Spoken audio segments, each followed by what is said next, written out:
વિદ્યાર્થી મિત્રો, આપણે છેલ્લા સેશનની અંદર વાત કરી હતી ધાતુઓની વર્ગીકરણની. એમની અંદર આપણે જોયું હતું ધાતુમય ખનિજ તત્વો, અધાતુમય ખનિજ તત્વો, સંચાલન શક્તિની અંદર ઉપયોગમાં આવતા ખનિજ તત્વો. આજે આપણે એમની અંદર વાત કરશું ધાતુઓની, જેમની અંદર આપણે લોખંડની વાત કરી ચૂક્યા છીએ. હવે વાત કરવાની છે મેંગેનીઝ.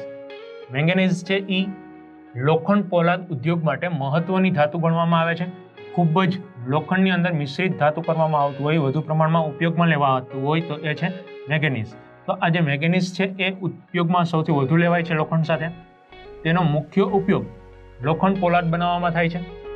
ત્યાર પછી અન્ય ઉપયોગમાં પણ આપણે લઈ શકીએ છીએ. તેના અન્ય ઉપયોગ કહીએ તો રાસાયણિક ઉદ્યોગો માટે, બ્લીચિંગ પાવડર બનાવવા માટે, કીટનાશક દવાઓ માટે, સૂકી બેટરી જે બનાવવામાં આવે છે એના માટે, પાણી વગરની જે કહેવાય છે સૂકી બેટરી એના માટે, અને ટાઇલ્સ બનાવવામાં એટલે કે લાદી બનાવવામાં પણ મેંગેનીઝનો ઉપયોગ થાય છે.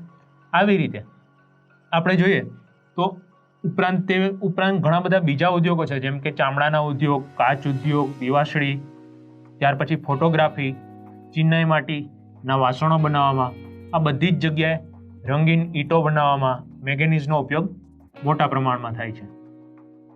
મેંગેનીઝ છે એ મિશ્રણથી પોલાદના પાટા અને સળિયામાં સ્થિતિસ્થાપકતા અને મજબૂતાઈ આવે છે.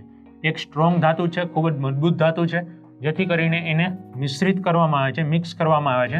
અને લોખંડ પોલાદના જે સળિયા હોય છે, જે રેલવેના પાટા હોય છે, એની સ્થિતિસ્થાપકતા માટે એનો ઉપયોગ કરવામાં આવે છે.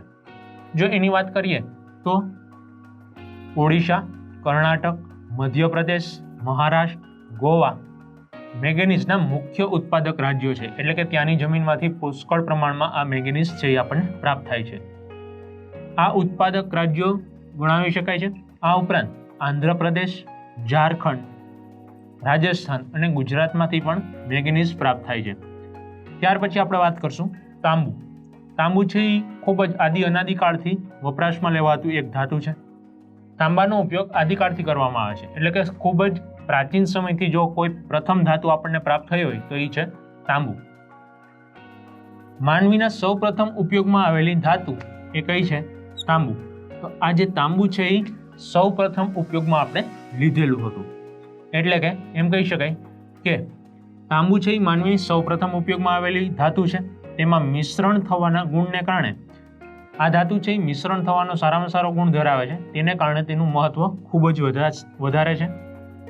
તેમાં જો આપણે કલાઈ ઉમેરવામાં આવે તો એમાંથી કાસુ બનાવી શકાય છે. કાસાના વાસણ તમે જૂનવાણી ઘરોમાં જોયા હશે. એ પ્રમાણે જો તેની અંદર જસત ઉમેરવામાં આવે તો તેમાંથી આપણે પિત્તળ બનાવી શકીએ છીએ. એટલે એ કોઈ પણ બીજા અન્ય ધાતુ સાથે મિશ્રિત કરી અને એમાંથી નવું ધાતુ આપણે ઉત્પન્ન કરી શકીએ છીએ, બનાવી શકીએ છીએ. આમ મોટાભાગે વીજળીના સાધનોની અંદર તાંબુ છે એ વપરાય છે. ટેલિફોન હોય, રેડિયો હોય, ટેલિવિઝન, રેફ્રિજરેટર, અરે ત્યાં સુધી કે એર કન્ડિશન એટલે કે એસીની અંદર પણ જે પાઇપલાઇન હોય છે ઠંડકની, એ પાઇપની અંદર ગેસ આવે છે, એ પાઇપ પણ શેની બનેલી હોય છે? તાંબા પિત્તળની. તો એની અંદરથી જ બનાવવામાં આવે છે. શું કામે? તો કે તે છે એ વિદ્યુતનું સુવાહક ધાતુ છે. એટલે કે એમાંથી વિદ્યુત પસાર થઈ શકે છે. સુવાહક ધાતુ હોવાને લીધે તાંબાનો મોટા પ્રમાણમાં ઉપયોગ થાય છે. કિંમતી ધાતુ છે. આ ઉપરાંત તેનો બીજી જગ્યાએ પણ ઉપયોગ થાય છે, જેમ કે જંતુનાશક દવાઓની અંદર, સ્ફોટક પદાર્થોની અંદર વિસ્ફોટ કરવાનો હોય, કોઈ બારૂદ હથિયાર બનાવવાના હોય, બોમ્બ બનાવવાના હોય, એની અંદર પણ એનો ઉપયોગ થાય છે. રંગીન કાચ બનાવવાની અંદર ઉપયોગ થાય છે. સિક્કા અને છાપકામમાં પણ વપરાય છે. એટલે કે જે સિક્કા બનાવીએ છીએ, પ્રાચીન સમયની અંદર સિક્કાઓ બનાવવામાં આવતા એ તાંબામાંથી પણ બનાવવામાં આવતા, અને બીજા છાપકામના કંઈ સાધનો હોય એ પણ તાંબામાંથી જ બનાવવામાં આવતા.